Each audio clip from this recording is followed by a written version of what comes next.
Meteorologist Sean Sublette from the Richmond Times-Dispatch, the midday update for this Thursday. The snow is all done across central Virginia. Most places doing about a quarter to a half an inch of snow from this early morning system, and this is the 8th latest first snow of the season on record in Richmond. So yeah, a long time in coming. So through to this afternoon, tonight it remains seasonably cold, and then into tomorrow, windy and noticeably colder, especially with that stronger wind around. Now, heading outside for the rest of this afternoon, not much of a temperature swing. It stays cloudy. Outside temperatures generally in the 30s right now. And you look at the radar summary there.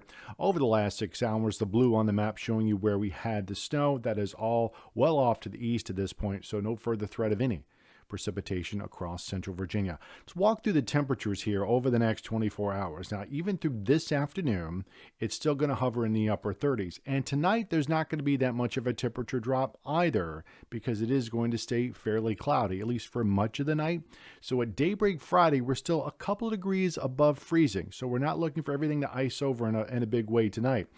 Having said that, the winds will turn from the north during the course of tomorrow, so that by the afternoon on Friday, it is actually colder than it's going to be first thing on Friday morning. By 3 or 4 o'clock in the afternoon, we will be below the freezing mark. We don't look for everything to ice over. It's going to be too breezy, so things are going to dry out just from the wind. But if you are heading out Friday night, prepare for a breezy and cold night. 10, 11 o'clock, it is well down into low and mid-20s.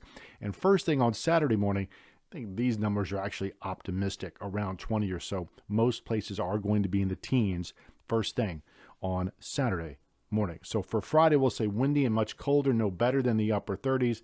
I think 14, 15 is a better idea for first thing on Saturday morning.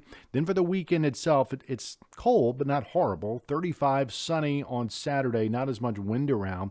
Then we recover nicely to about 50, more of a mild breeze on Sunday, and Sunday also looks dry. The cold spell coming is not going to last. We're going to go back to the 50s, if not 60s, by the middle of next week. This reminder to subscribe to the Richmond Times-Dispatch. You can get our videos for free right to your phone using the Virginia Video Network app. If you want to learn more about what really goes on behind the scenes at Groundhog Day in Punxsutawney, we talked to my buddy Joe Murgo there up in Pennsylvania. Found out more on our Across the Sky podcast. Get it wherever you get your podcasts, Google, Apple, and Spotify.